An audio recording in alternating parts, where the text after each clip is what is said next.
झरिया के Chasnala deep mines खदान दुर्घटना की 50वीं बरसी पर शनिवार को शहीद स्मारक पर 375 श्रमिकों को नम आंखों से श्रद्धांजलि दी गई। दोपहर 1:35 में आपातकालीन सायरन बजते ही लोग उस दर्दनाक हादसे को याद कर भावुक हो उठे। सर्वधर्म श्रद्धांजलि सभा में 2 मिनट का मौन रखा गया। शहीदों के परिजनों, सेल अधिकारियों, जनप्रतिनिधियों व यूनियन नेताओं ने पुष्प अर्पित किए। इस अवसर पर चित्रकला प्रदर्शनी भी लगी और बच्चों को सम्मानित किया गया। बीसीसीएल सीएमडी मनोज अग्रवाल व जनप्रतिनिधियों ने कहा कि इस हादसे में सीख लेकर भविष्य में ऐसी दुर्घटनाओं की पुनरावृत्ति रोकना और श्रमिकों की सुरक्षा सुनिश्चित करना जरूरी है।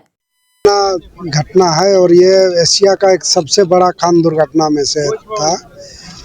उसके बाद से खान सुरक्षा की दिशा में बहुत कुछ हुआ है और अभी भी बहुत कुछ किया जाना है। तो उसको प्रबंधन जो भी कोयला उत्खनन में जो भी लगे हुए, चाहे वो सेल हो, कोल इंडिया हो या फिर निजी क्षेत्र की हो, उन सब को विशेष करके सुरक्षा पर विशेष ध्यान दिया जाना चाहिए ताकि ऐसे घटना का फिर कभी ना हो। इसके बाद भी हुआ है खान दुर्घटना, लेकिन उसमें इतना ज़्यादा संख्या में लोग का नहीं शहादत हुआ था। और दूसरा ये है कि अभी धीरे धीरे करके सब ओपन कास्ट ये में जा रहा है और इस तरह के खदानें बंद हो रही है, तो सबसे उच्च कोटि का जो कोयला है उसका भी निकासी बंद हो रहा है। तो ऐसा तकनीक का ही हो जिसमें मजदूरों के हित के साथ साथ उत्पादन को भी बनाए रखे, तो उस तकनीक को लाके काम किया जाना चाहिए। आज ही के वो मनहूस दिन और पल जो हमारे अपने और हमारे मजदूर भाई आज अपनों से बिछड़ गए और इस पल को कहीं ना कहीं आज भी याद करने पे रूह कांपता है। सोचिए कि हम लोग नहीं देखे हैं तब ऐसा लगता है, लेकिन उस दिन उस पल जो लोग होंगे वो समय जो लोग फेस किए होंगे, क्या हालत हुआ होगा, उस परिवार के क्या हालत होगा, हम लोग सोच के घबराते हैं। जबकि हम लोग को उस समय पता नहीं हम लोग थे भी कि नहीं। सुनते हैं कहानी और स्टोरी तो मतलब बहुत दर्द होता है कि एक ऐसी घटना हमारे क्षेत्र में कभी घटी थी। बस अब इतना ही कहेंगे, भगवान उस आत्मा को अपने चरणों में शरण दे, उस परिवार को इतना शक्ति दे, उस पल को भुलाए और उनका आशीर्वाद बना रहे हमारे क्षेत्र में, फिर ऐसे मनहूस पल कभी जीवन में ना आए। जैसा कि मैंने बोला भी, ये एक बहुत ही दुखदायी क्षण है, ऐतिहासिक दुखद पल है और 50 साल इस त्रासदी को हुआ है।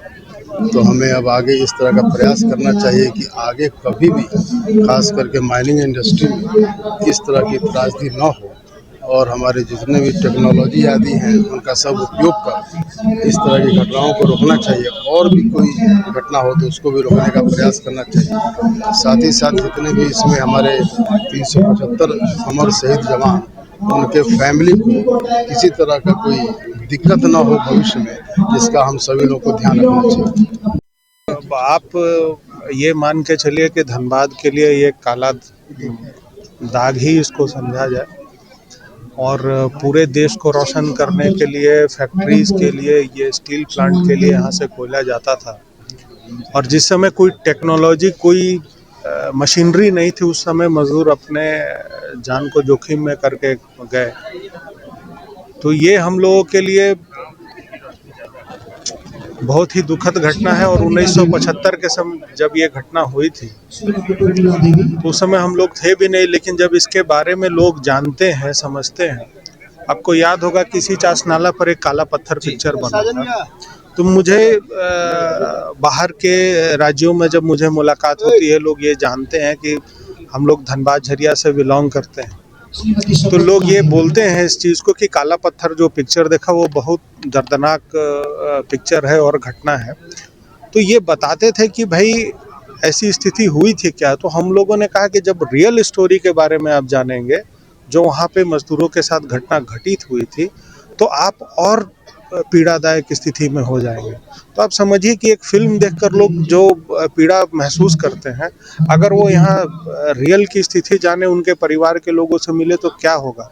तो हम लोग तो यहाँ इस क्षेत्र के हैं, यहाँ के हैं तो ये बहुत ही तकलीफ का है। भगवान से बस हम इतना मनाएंगे कि जहाँ उनको रखे हैं अपने चरण में स्थान दें, और उन लोगों से, उन महान आत्माओं से ये प्रार्थना है कि वो सभी लोगों को आशीर्वाद दें कि दोबारा ऐसी घटना ना हो। जेपी भारत लाइव, भारत की बात जेपी के साथ। वीडियो को लाइक करें, शेयर करें और चैनल को सब्सक्राइब करें।